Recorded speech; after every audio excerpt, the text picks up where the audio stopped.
Selamat siang untuk Bapak Ibu dosen beserta asisten. Perkenalkan nama saya Marcel Tonga. Saya dari kelas B. Saya akan mempresentasikan desain saya. Jadi desain saya ini bernama Naida, di mana bangunan ini saya beri nama ini terinspirasi dari nama-nama gedung-gedung UKDW, di mana nama-nama gedung UKDW berawal dari A sampai huruf M, yaitu yang M itu adalah Makarios, dan dilanjut dengan huruf N, dan saya memberi nama Naida, di mana Naida ini artinya dalam bahasa Yunani itu air mengalir, di mana bangunan ini uh, yang bentuknya tidak kaku, dia melengkung dan juga smooth, dan disertai dengan set ini berada dekat sungai, sehingga nama ini saya cukup menarik, sehingga saya memberi nama bangunan ini yaitu Naida. Lanjut, jadi latar belakang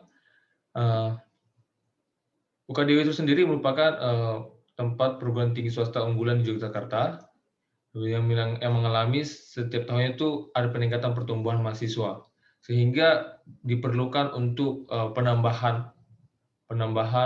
pengembangan di UKDW. Dengan tempat UKDW yang sekarang itu dekat kota, di mana tempat aksesnya yang mudah dan juga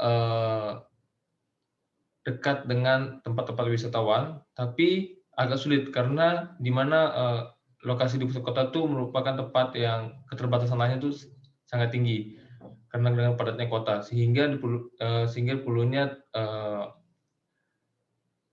tempat yang di luar kota. Dengan itu lokasi yang dipilih yaitu di daerah Sedayu Bantul, di mana lokasi ini merespon pada arah pengembangan kota Yogyakarta karena arah Sedayu Bantul ini merupakan arah di mana tempat YIA yaitu Yogyakarta International Airport, sehingga pengembangan banyak mengarah ke arah bandara. Kita bisa lihat dengan map Indonesia ini dengan lokasi DIY yaitu Yogyakarta, habis itu lokasi setnya itu, habis itu arah apa? Kita bisa lihat Kabupaten Bantulnya, habis itu diperbesar. Nah, di sinilah setnya, yaitu dengan luas 11.505 meter persegi dengan kemiringan lereng yang cukup terjal, itu dia itu merupakan area persawahan. Habis itu next. Nah, pendekatan yang saya ambil yaitu ada dua, yaitu yang pertama itu arsitektur ekologi dengan struktur bangunan. Yang pertama arsitektur ekologi, kita bisa lihat bahwa ekologi itu sendiri dalam bahasa Sunda ini yaitu okios dan logos, di mana okios itu merupakan rumah tangga atau tempat tinggal, dan logos berarti ilmu atau bersifat ilmiah. Habis itu ekologi itu sendiri didefinisikan sebagai ilmu yang mempelajari tentang hubungan timbal balik antara makhluk hidup dan lingkungan sekitar. Jadi yang saya ambil dari struktur ekologi yaitu di mana sistem konservasi energi yaitu hemat energi, working with climate, sumber energi alami, respect for site, respect for user, using environmentally friendly material. Habis itu kita bisa lihat ada bagian konsep struktur ekologinya.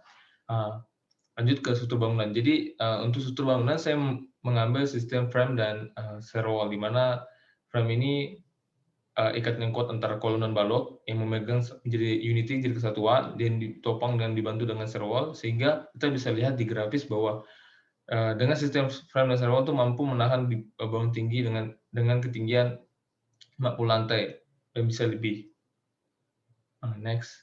Untuk transformasi desain, jadi dengan set yang ukuran besar yaitu 11.505 meter persegi, saya kurangin dengan garis sepadan bangunan sekitar 10 meter.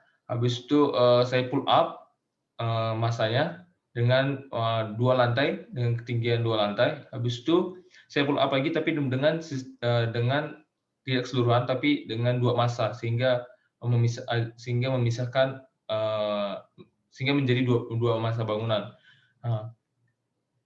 Habis itu saya menggunakan core system, di mana core itu ada beberapa dia memegang. Yang pertama itu core memegang lift dan tangga utama di bagian depan, dan juga di bagian belakang core juga memegang bagian tangga darurat, saf air, dan juga saf listrik. Habis itu untuk community space kita bisa lihat di bagian paling bawah. Paling bawah ini cukup tua, yaitu ruang bagian basement. Habis itu bagian yang cukup muda yaitu lobby utama dan atrium.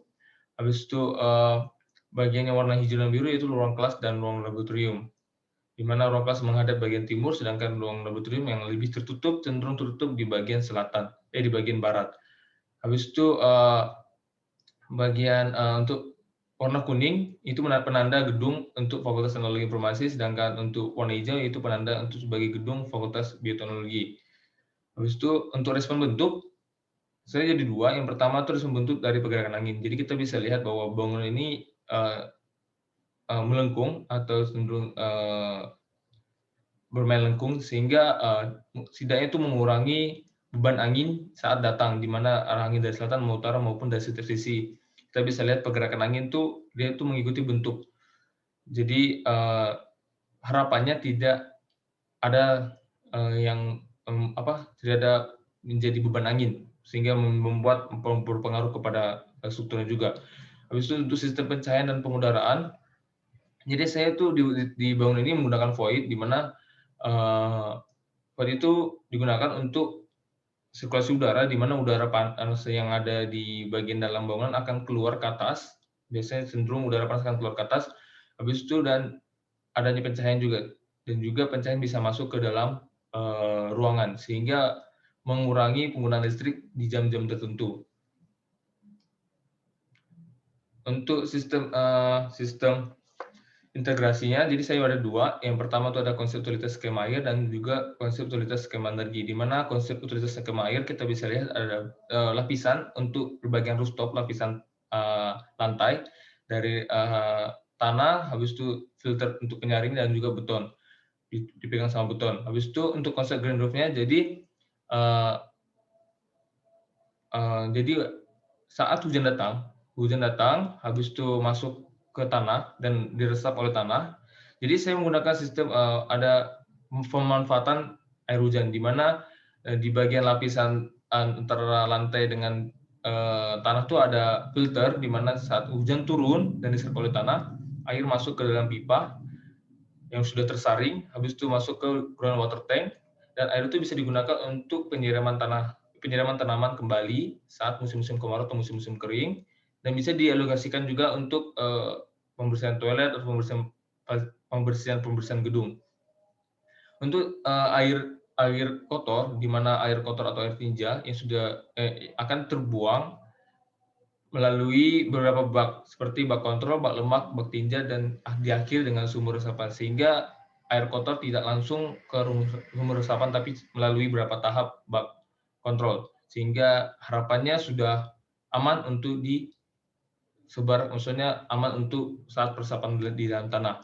Untuk konsep utilitas skema energinya, saya menggunakan solar panel, di mana ini kita bisa lihat sistem solar panelnya, apa yang dibutuhin. Jadi solar panel ini bukan sebagai pemasok energi utama dalam gedung ini, tapi tetap menggunakan PLN. Jadi solar panel ini digunakan saat malam hari, di mana solar panel saat siang hari, pagi sampai siang dia menampung energi, habis itu dan digunakan saat malam hari seperti lampu taman, untuk ruang kantor satpam dan sebagainya. Tapi tetap bangunan ini diutamakan dengan sumber utama dari PLN dan dibantu sama genset saat terjadi mati lampu atau semacamnya. Next, ini adalah view dari bangunan saya. Jadi perspektif eksterior yang pertama, ini adalah daerah arah selatan yang menghadap ke arah utara. Perspektif eksterior yang kedua, ini adalah posisinya di utara menghadap ke selatan. Yang gambar yang di bawah, yang kiri dan kanan. Kalau yang kiri ada entrance, di mana kita bisa ada area drop off, tempat pengantar, dan area untuk masuk ke area basement.